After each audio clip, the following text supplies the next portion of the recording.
유대인들의 탈무드에 보면 이런 이야기가 있습니다. 굴뚝 청소를 하는 두 소년에 대한 이야기인데요. 굴뚝을 청소하고 난 다음에 두 소년이 나왔습니다. 근데 한 소년의 얼굴에는 재가 묻어 있고, 재가 묻어서 시커매져 있고, 한 소년의 얼굴은 깨끗했습니다. 유대인의 랍비가 옆에 있는 사람에게 묻습니다. 과연 이 두 소년 중에 누가 가서 세수를 하겠느냐라는 겁니다. 그때 옆에 있던 그 사람이 묻습니다. 대답을 합니다.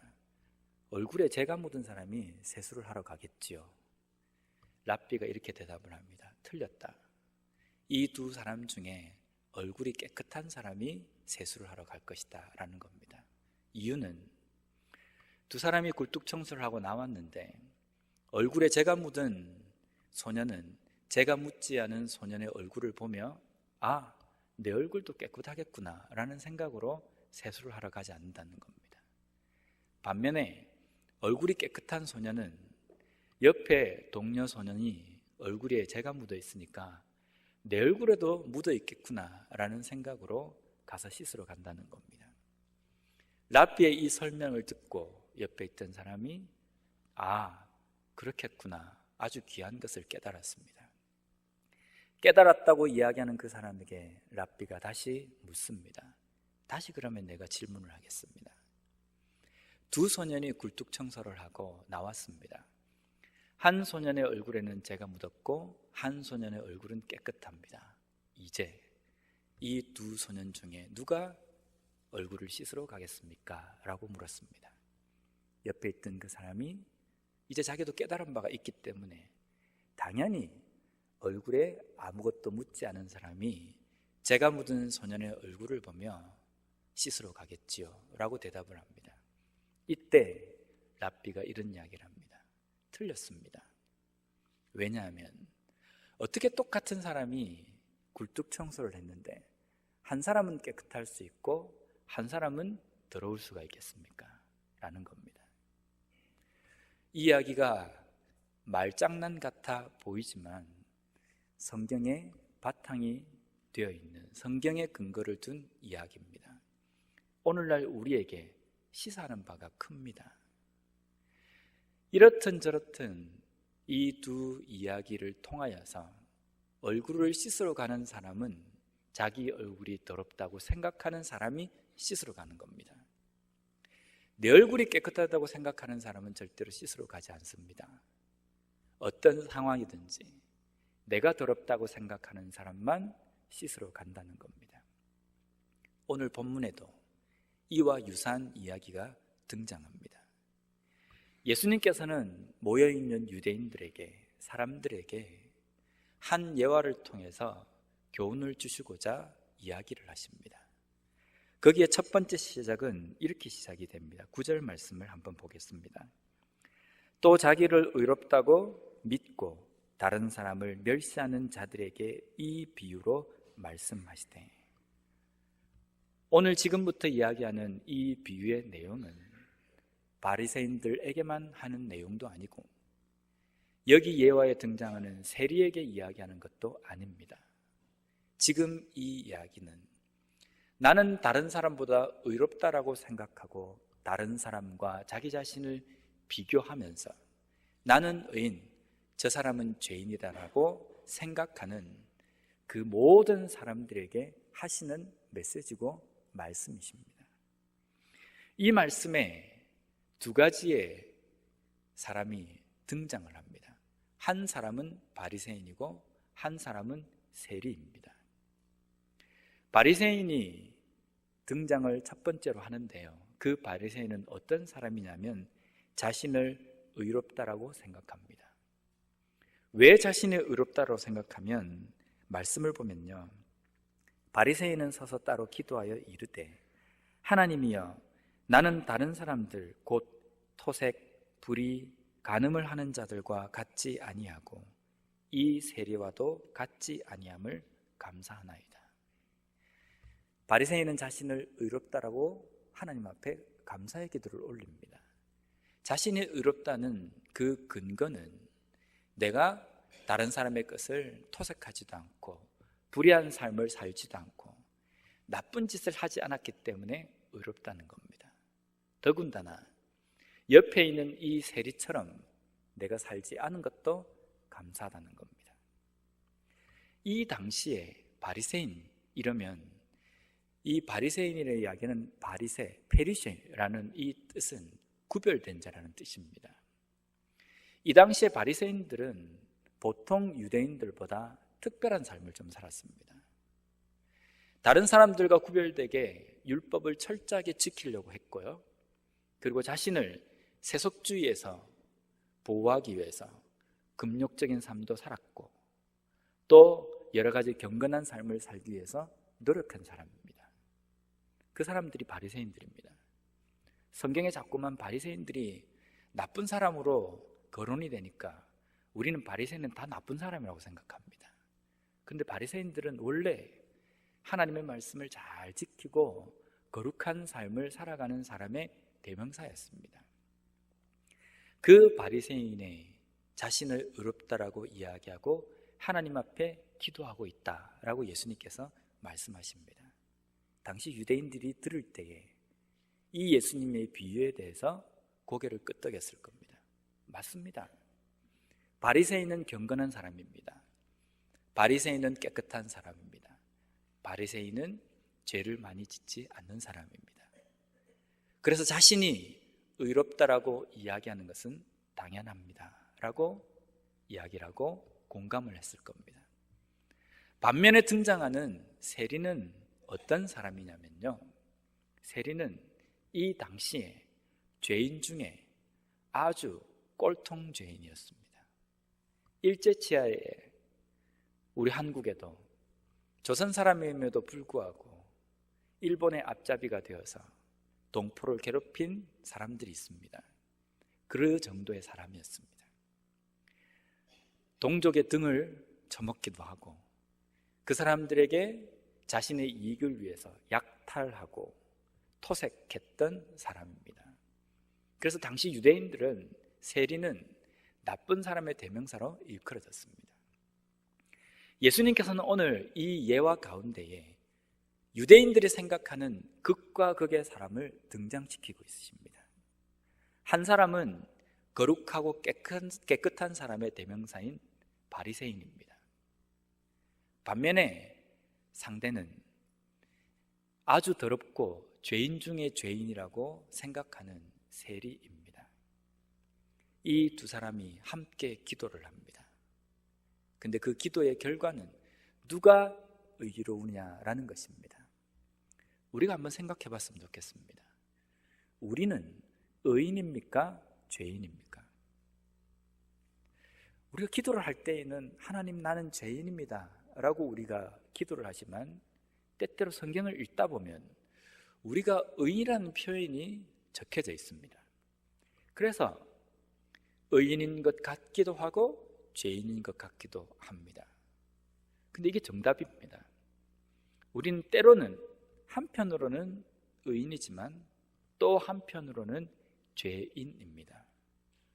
우리가 의인인 이유는 하나님께서 우리를 의롭다라고 칭해 주셨기 때문입니다. 이것을 신학적인 용어로 칭의라고 이야기합니다. 의롭다라고 칭하셨다라는 겁니다. 이것은 법적인 용어에 표현되어지는 표현입니다. 재판장이 앞에 있는 죄인에게 너는 죄인이다, 너는 유죄다, 너는 무죄다 라고 선고를 내릴 때에 사용되어지는 표현입니다. 예수님께서 하나님께서 우리에게 의롭다라고 칭해 주셨기 때문에 우리는 의인이 된 몸입니다. 그런데 문제가 있습니다. 우리가 의롭다라고 칭해져서 의인으로 선고를 받았다고 해서 우리의 모든 것이 의로운 삶으로 바뀌는 것은 아닙니다. 예수님께서 우리의 죄를 위해서 죽어주심으로 인하여서 우리는 의롭다라고 칭함을 받은 사람들입니다. 그러면 우리가 전적인 의인이 되었습니까? 여전히 우리는 죄를 짓습니다. 머릿속에는 악한 생각이 떠나지 않고 내 입으로는 불평과 불만들과 남을 비판하는 말들이 항상 붙어 있습니다. 때로는 우리가 삶을 통하여서 행동을 통하여서도 알게 모르게 많은 죄들을 짓습니다. 그 죄들을 짓는 것을 보고 과연 의인이라고 표현할 수 있습니까? 예수님께서 우리를 위해서 죽어주심으로 인하여서 의인이라고 칭하시고 우리가 의인으로 칭함을 받았지만 여전히 우리는 죄인입니다. 우리의 삶 전체가, 우리의 속성 자체가 완전히 의인으로 바뀌었다는 의미가 아닙니다. 우리는 단지 재판장에서 우리가 의인으로 선고는 받았지만 여전히 우리의 몸은 변하지 않았다는 겁니다. 그러니까 이것이 은혜라는 겁니다. 만약에 우리가 어떤 상태가 변해야 되기 때문에 우리가 의인으로 칭함을 받을 수 있다고 한다면 우리는 절대로 의롭다라고 칭함을 받을 수가 없는 존재입니다. 이렇든 저렇든 우리는 죄를 지을 수밖에 없는 상황이 되어버리기 때문에 우리는 죽을 때까지 의인이 될 수가 없는 겁니다. 그렇게 될 수가 없는 우리가 하나님 앞에 긍휼을 입어서 의인이라고 칭함을 받게 되었다는 겁니다. 이것이 은혜입니다. 그런데 우리가 질문을 받습니다. 당신은 의인입니까? 죄인입니까? 라는 질문을 받을 때에 이 의인과 죄인에 대해서 헷갈려 합니다. 정말 내가 의인인가? 아니면 의인이 아닌가? 라는 겁니다. 근데 성경에 보면 이 의인과 죄인에 대해서 정확하게 표현하고 있는 본문이 있습니다. 그 중에 두 본문을 한번 살펴보겠습니다. 전도서 7장 20절 말씀입니다. 선을 행하고 전혀 죄를 범하지 아니하는 의인은 세상에 없기 때문이로다. 로마서 3장 10절에서 12절 말씀에 보면 기록된 바 의인은 없나니 하나도 없으며 깨닫는 자도 없고 하나님을 찾는 자도 없고 다 치우쳐 함께 무익하게 되고 선을 행하는 자는 없나니 하나도 없도다. 이 세상에는 의인이 없답니다. 죄에서 떠나서 선만을 행할 수 있는 의인은 이 세상에 존재하지 않는다는 겁니다. 그런데 하나님은 우리를 의인으로 삼아주셨습니다. 어떤 조건 때문에 우리를 의인으로 삼아주신 것도 아니고 우리가 어떤 행동을 했기 때문에 어떤 업적을 쌓았기 때문에 우리를 의인이라고 칭한 것도 아닙니다. 우리가 그 죄의 문제에 대해서 해결할 수 없는 무기력한 존재이기 때문에 그 조건을 덮어놓고 하나님께서 일방적으로 우리를 선택하셔서 의롭다라고 칭해 주시고 구원해 주셨다는 겁니다. 이것이 우리에게 있는 은혜입니다. 이 은혜를 받았음에도 불구하고 우리는 때때로 내가 의인이 되고 내가 이 땅의 삶을 살아가는 것이 다른 사람들과 비교해서 더 착하고 더 낫고 이런 식으로 이야기를 합니다. 그래서 오늘 12절 말씀에 보면 이 바리새인의 이야기처럼 나는 일회에 2번씩 금식하고 또 소득의 11조를 드리나이다. 바리새인이 자신이 의롭다라고 칭할 수 있는 근거가 내가 일주일에 금식도 하고 11조를 꼬박꼬박 내기 때문에 나는 그래도 의인입니다 라고 내세우는 겁니다.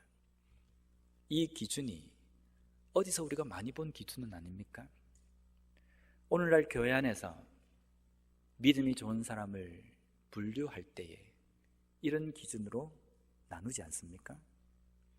저 사람은 주일 성수를 잘 하나? 헌금 생활은 열심히 하나? 봉사활동은 얼마나 하고 있는가? 이걸 기준을 가지고 저 사람은 믿음이 좋은 사람, 그 믿음이 좋은 사람의 그 저변에는 의로운 사람, 이런 식으로 나눈다는 겁니다. 이것이 어떻게 보면 바리새인이 가지고 있는 율법주의적인 사고방식입니다. 이 율법주의적인 사고방식은 모세의 율법을 가지고 와서 이것을 지켜야 한다라고 이야기하는 것만 율법주의가 아닙니다. 어떤 행위나 어떤 업적을 가지고 분류를 하는 것, 판단하는 것, 이러한 모든 것들이 율법주의적인 생각이고 가치관입니다. 오늘날 교회에는 이러한 생각들이 팽배해 있습니다. 그래서 쉽게 이야기하면 나는 요즘 믿음적으로 다운된 삶을 살아가고 있다 라고 이야기할 때 왜 이런 표현을 쓰십니까? 제가 요즘 믿음적으로 영 나태합니다. 왜 이런 표현을 쓰십니까? 기도도 잘 못하고 너무 바빠서 성경도 못 읽고 심지어는 주일날 예배 출석도 매주마다 꼬박꼬박 못할 때 우리는 우리 자신을 믿음적으로 떨어졌다라고 생각합니다. 어디에 기준이 있습니까? 금식하고 11조를 내고 출석하는 데에 기준이 있기 때문입니다. 오늘 자신의 의로움과 의롭지 못함을 기준할 때에 이것을 내세운 바리새인과 똑같습니다. 예수님께서 이 바리새인을 오늘 이 비유에 등장시킨 것은 이것이 옳은 것이다 라고 말씀하기 위해서 하신 것이 아닙니다. 지금 바리새인이 가지고 있는 이 사고방식과 이 기준이 잘못되었다는 것을 말씀해 주시기 위해서 이 비유를 드신 겁니다. 그러니까 지금 바리새인이 가지고 있는 이 기준은 잘못됐다는 겁니다. 우리가 믿음적으로 떨어졌고 내가 믿음적으로 나태해졌다고 이야기할 때에는요, 내가 기도를 많이 못하고 말씀을 많이 못 읽기 때문에 내가 믿음적으로 나태해졌다는 그것을 들어서는 안 되고요, 내 마음속에 하나님의 은혜로 인하여서 기뻐하고 감격해하는 그 시간들이 식어질 때 우리는 믿음적으로 식었고 나태했다고 표현할 수 있어야 합니다. 내가 삶을 살아가는데 여전히 감사할 줄 모르고 내가 얼마나 흉악한 죄인인지도 깨달아지지 않는 그 상황이 우리의 믿음적으로 바닥을 치고 있는 때입니다. 그런데 우리는 이것을 생각하지 않고 내 마음속은 어떻든 기도 많이 하고 예배 많이 참석하고 설교 많이 듣고 성경을 몇 장씩 하루에 읽고 이러한 것들이 내가 믿음적으로 충만하고 영적으로 충만한 상태라고 우리는 그렇게 덮어놓고 평가해버립니다. 물론 예배드리고 말씀 읽고 기도하는 것이 필요 없다는 소리가 아닙니다. 이것보다 더 앞서서 내가 구원받은 그 백성으로서 내 죄의 심각성과 그 심각성에 비해서 하나님의 은혜가 얼마나 큰지가 깨달아지는 삶을 살아가고 있는가, 그것을 점검하는 것이 필요하다는 겁니다. 이것이 우리의 중심에서 흔들리지 않는다고 한다면요, 우리는 이 세상에 어떠한 어렵고 힘든 상황에서도 믿음을 온전히 붙들며 살아갈 수 있게 되는 겁니다. 어떠한 상황 가운데서도 우리 입에는 불평이 나오지 않고 감사하면서 갈 수 있다는 겁니다. 어떠한 흉악한 모습을 본다 할지라도 다른 사람을 비판할 수 없고 다른 사람을 판단할 수 없다는 겁니다. 우리에게 의롭다라는 이 기준은 바로 여기에서 나와야 된다는 겁니다. 바리새인은 내가 금식도 하고 11조도 내고 저 세리처럼 불이나 토색한 것이 없습니다. 그래서 나는 의롭습니다라고 기도합니다. 반면에 세리는 어떻게 기도합니까? 13절 말씀해 보면요, 세리는 멀리 서서 감히 눈을 들어 하늘을 쳐다보지도 못하고 다만 가슴을 치며 이르되 하나님이여 불쌍히 여기소서 나는 죄인으로소이다 하였느니라. 세리의 이 표현을 유대인들이 들었을 때에 어떤 생각을 한지 아십니까? 저 세리는 저렇게 해도 용서받지 못할 것이다. 왜냐하면 저 사람은 아무리 회개를 해도 바리새인보다 의롭지 못하기 때문이다 라는 생각을 유대인들이 하고 있었습니다. 예수님께서 결론을 내리십니다.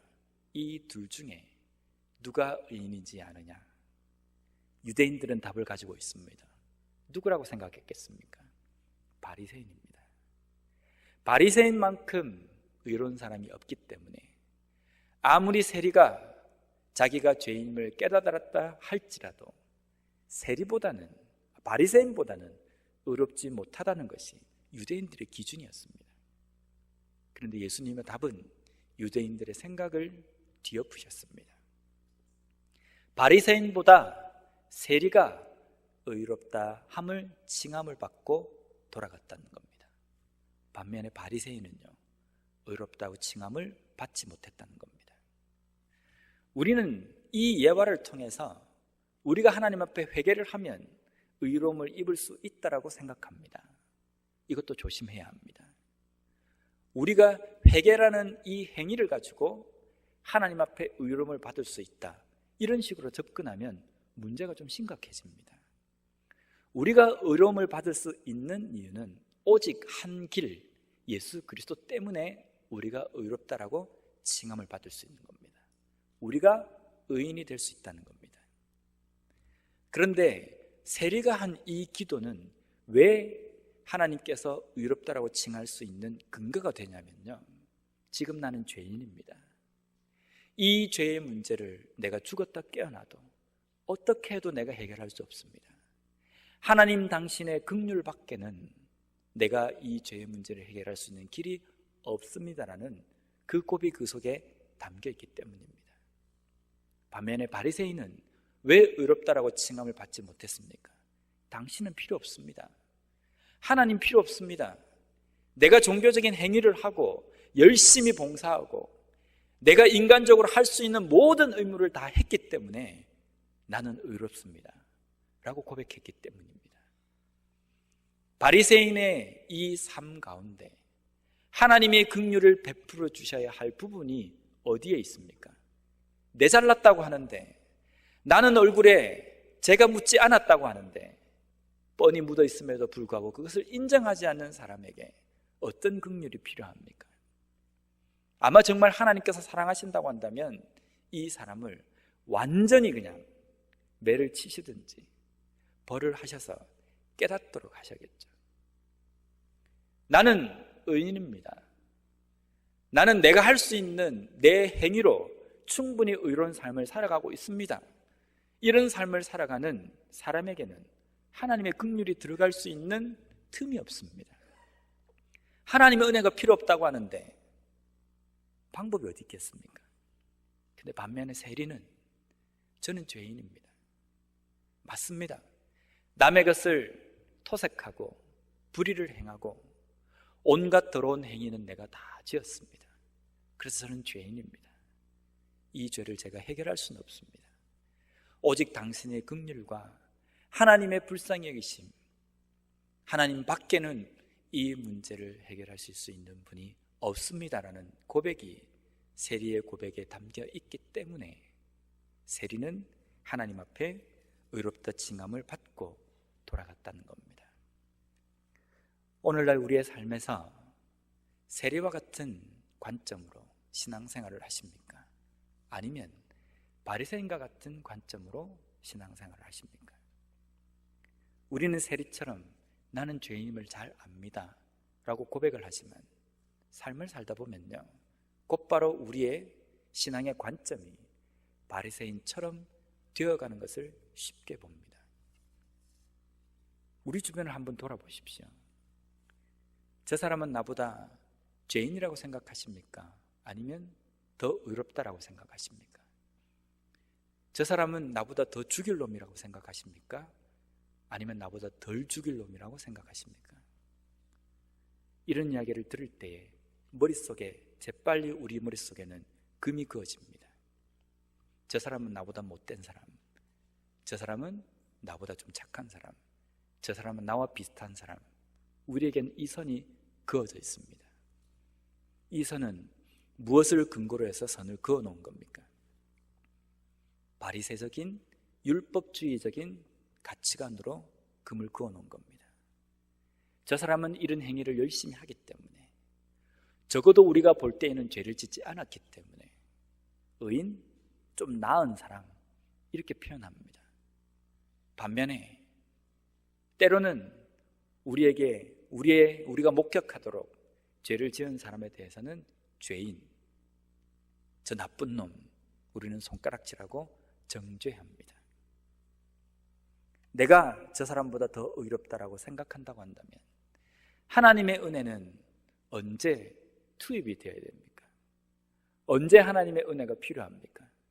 지금은 내가 저 사람보다 의롭기 때문에 지금은 하나님의 은혜가 필요 없습니다. 내가 나중에 나보다 더 의로운 사람이 나타나서 그 사람과 상대적으로 비교를 해서 내가 좀 못하다라고 생각할 때 그때 하나님의 은혜가 필요합니다. 이게 뭡니까? 무슨 하나님의 은혜가 장난도 아니고 우리는 우리의 삶 속에 복음이신 이 하나님의 은혜를 너무 싸구려 취급을 합니다. 하나님의 은혜는 여기에다 이래 맞추고 저기에다 저렇게 맞추는 그런 값싼 것이 아닙니다. 하나님의 은혜는 이 은혜 안에 뭔가 다른 것을 첨가를 해야 제대로 된 맛이 나는 그런 것도 아닙니다. 하나님의 은혜는 그 은혜 그 하나만으로 완벽하게 모든 일들을 다 이루신 것입니다. 복음이라는 것은, 복음의 그 은혜라는 것은 그 하나만으로 모든 것을 다 이룬 겁니다. 근데 거기에다 자꾸만 어떤 불순물을 섞는 것, 이란 것이 오늘날 한국교회뿐만 아니라 우리가 신앙생활 할 때에 정말 조심해야 될 부분입니다. 나는 그렇지 않는데요. 나는 복음이 전부인 걸로 알고 있습니다. 근데 왜 전부인 걸로 알고 있는 사람이 왜 나는 저 사람보다 더 의롭고 나는 저 사람보다 더 하나님 앞에 가까이 있다고 생각합니까? 그러면서 왜 다른 사람을 정죄하고 판단합니까? 똑같이 복음 앞에서 죄인이고 똑같이 얼굴에 굴뚝에 재가 묻은 사람으로서 왜 씻어야 된다는 생각을 하지 않습니까? 나 자신이 씻어야 된다는 생각을 왜 하지 못하느냐는 겁니다. 나는 여전히 내 눈에는 아무것도 들어있지 않고 저 사람의 저 티끌 보고 왜 흥분을 합니까? 모든 기준과 판단이 도덕적이고 세속적이며 율법주의적인 관점으로 사람들을 보기 때문입니다. 이러한 삶 가운데는 하나님의 은혜가 매일매일 삶 속에 기적처럼 다가올 수가 없습니다. 하나님의 은혜는요, 눈을 감아도 감사되어져야 되고 눈을 떠도 감사되어져야 됩니다. 감격해서 심장이 멎을 정도의 체험도 해야 되고요. 말씀을 읽다가 죄인이란 말만 들어오면 그 죄인이 내 자신이 보여야 되고 거기에 비해서 나에게 베풀어진 그 하나님의 은혜가 얼마나 큰지도 감격하는 삶이 되어야 됩니다. 그런 삶을 살아가십니까? 만약에 그렇지 않다고 한다면, 그 감격이 내 삶 속에 일어나지 않는다고 한다면 지금이야말로 내 신앙이 아무리 기도를 많이 해도 성경을 많이 본다 할지라도 봉사를 열심히 한다 할지라도 내 영에 바닥을 치는 순간입니다. 심각하게 생각해야 된다는 겁니다. 그나마 내가 봉사를 하기 때문에 다행이다. 아닙니다. 오히려 그것을 나를 더 악화시킬 수 있습니다. 봉사는 그것이 복음보다 앞서서 나를 위로하게 만들고 그 복음의 깨달음이 없이도 충분히 신앙생활을 할 수 있다라고 착각하게 만들기 때문에 더 심각해질 수 있다는 겁니다. 그것으로 그 잣대로 다른 사람을 판단까지도 해버립니다. 다시 한번 돌아보십시오. 나는 정말 내 자신을 세리처럼 바라보고 있는지, 아니면 나 자신을 바리새인처럼 바라보고 있는지. 청소년 시절 때에 수련회를 많이 참석했습니다. 수련회를 참석하면 도착 예배부터 폐 예배까지 수많은 예배를 드립니다. 도착 예배, 저녁 예배, 새벽 예배, 낮 예배, 또 저녁 예배. 그래서 3박 4일 동안 예배를 어마어마하게 드립니다. 근데 예배를 드릴 때마다 찬양을 하는데요, 찬양 인도자가 나와서 찬양을 하면서 우리 시간, 우리의 죄악을 하나님 앞에 회개하는 시간을 갖도록 하겠습니다 라고 하면, 처음에 교회 예배 첫날 저녁 예배 때에는요, 내 죄가 토해지고 회개 기도가 그렇게 간절히 됩니다.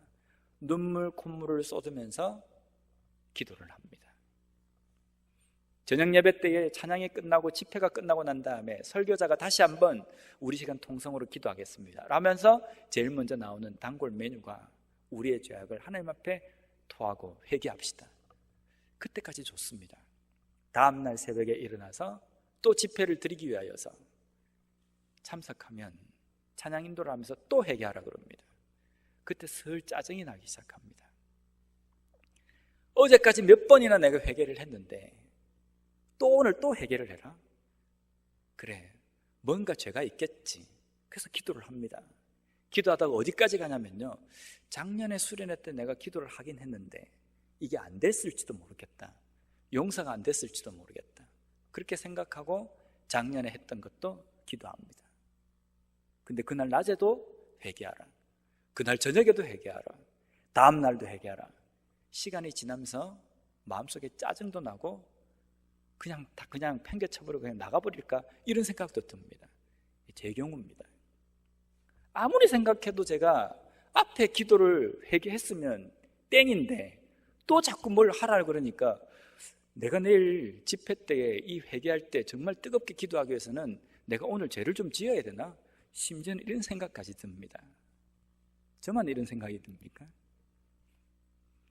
근데 그 시간이 지나고 난 다음에 제가 생각을 좀 했습니다. 왜 이러지? 내가 문제인가? 왜 회개라는 이 단어가 들을 때에는 정말 눈물을 흘리면서 기도가 돼야 되는데 왜 나는 간땡에 부은 생각을 회개하는 이 기도 시간에 할 수밖에 없을까? 정말 심각하게 생각했습니다. 그런데 답을 얻었습니다. 이유는 자꾸만 그 죄를 회개하라 그럴 때 도덕적인 죄만을 생각하기 때문입니다. 법에 어긋나는 일들이나 아니면 누가 봐도 저건 죄다라고 생각하는 것을 자꾸만 생각하기 때문에 더 이상 회개가 되지 않는 겁니다. 그렇게 회개가 되지 않으니까 감사도 없는 겁니다. 근데 진정한 회개는 뭔지 아십니까? 우리는 회개 기도를 하다가 이런 생각을 합니다. 내가 죄가 전혀 없어야 된다는 이 생각 때문에 쭉 회개 기도를 하고 났는데 마지막에 어떻게 합니까? 내가 구하지 못한 것, 내가 알고 지은 죄, 모르고 지은 죄까지도 용서하여 주십시오, 이런 기도를 합니다. 근데요, 이 기도는요 너무나도 무책임하고 너무나도 우스운 기도입니다. 우리가 회개라는 것을 어떻게 정의합니까? 잘못을 깨닫고 회개하는 것을 진정한 회개 기도라고 우리가 정의를 내리지 않습니까? 그러면 내가 깨닫지 못하는 죄를 하나님 용서해 주십시오, 이거는 진정한 회개가 될 수 없는 겁니다. 우리가 이런 기도를 할 수밖에 없는 것은 죄의 회개를 도덕적인 기준에만 맞춰 있기 때문입니다. 도덕적으로 죄가 없는 사람을 찾으려고 한다면 교회 안보다 밖에 더 많습니다. 법은 법대로 잘 지키고 구제 열심히 하고 다른 사람들에서 봉사는 교회를 다니지 않고 예수 믿지 않는 사람들이 많이 있습니다. 그 사람들은 우리들보다 더 의인이 될 수 있습니다. 그런데 우리는 회개를 할 때, 죄의 문제에 대해서 생각할 때 이것을 우리가 이야기를 하고 기도해야 될 것이 아니라 나는 원래 죄인인 겁니다. 죄를 지을 수밖에 없는, 아예 죄에 푹 담겨있는, 원래 죄를 제조해내는 그런 존재라는 겁니다. 그런 존재가 의인이 죽었다 깨어나도 될 수 없는데 하나님께서 우리를 의인으로 칭해 주셨다는 겁니다. 그것도 우리의 조건이나 어떤 상태를 보신 것이 아니라 우리의 조건은 덮어놓고 하나님께서 독생자 예수 그리스도를 죽이셔까지 우리를 사랑하시고 구원해 주셨다는 겁니다. 회개를 하려고 눈을 감으면 그것이 생각나야 됩니다. 그것 때문에 하나님 앞에 감사가 되고 눈물이 나고 가슴이 저려와야 됩니다. 도덕적인 죄는요, 어떻게 해서든지 우리가 죄를 안 짓고 살아갈 수는 있습니다. 하지만 원래 근본적인 죄인이라는 이 신분은 바뀌어질 수 없습니다. 그래서 성경에는 우리가 하나님의 양자가 되었다는 표현을 합니다. 너희들은 원래 내 아들이다 라는 표현도 있지만 너희들은 나의 양자가 되었다는 이 표현을 쓰십니다. 왜냐하면요, 너는 나의 아들이긴 하지만 이 땅의 삶을 살아가는 동안에 핏줄이 바뀌지는 않는다는 겁니다. 원래 근본적인 그 성향은 바뀌지 않는다는 겁니다. 그래서 항상 죄를 짓게 되어 있다는 겁니다.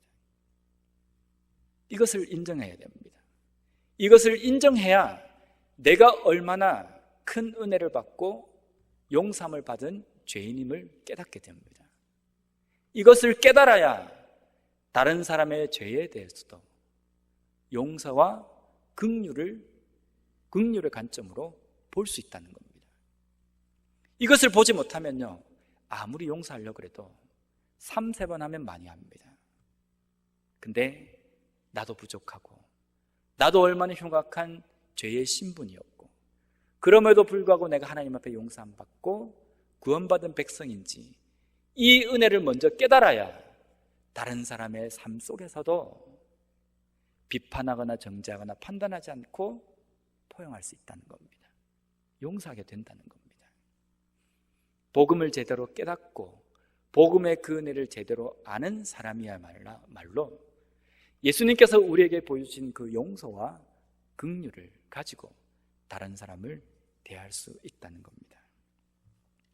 어떤 삶을 살고 계시고 앞으로 살아가시겠습니까?